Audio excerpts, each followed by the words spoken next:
আজকে বিশেষ একটি কর্মসূচিকে সামনে রেখে আমাদের তেলিয়ামুড়া মণ্ডলে আমাদের খোয়াই জেলা কমিটির উদ্যোগে একটি সাংবাদিক সম্মেলন, সেখানে আমরা আমাদের সাংবাদিকদের আহ্বান করেছি, অনুরোধ করেছি আজকের সাংবাদিক সম্মেলনে অংশগ্রহণ করার জন্য।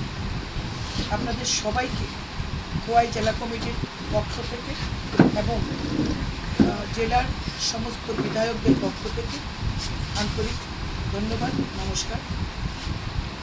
আজকে 25শে জুন,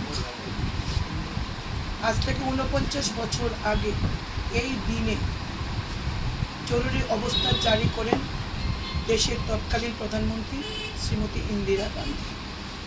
দেশের আভ্যন্তরীণ নিরাপত্তা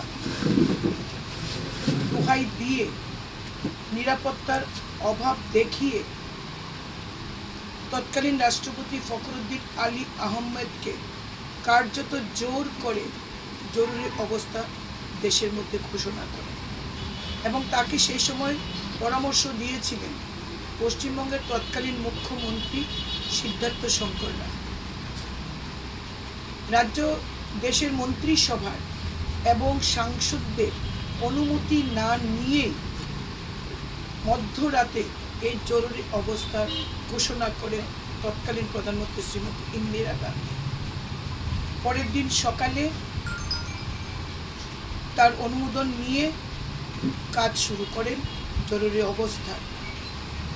সংবাদ জগতের ত্রুটি চেপে ধরা হয়, freedom of speech, freedom of press, সংবিধানের যে মহৎ দায়িত্ব সংবাদ জগৎকে দেওয়া হয়েছিল সেই অধিকার পর্যন্ত কেড়ে নেওয়া হয়।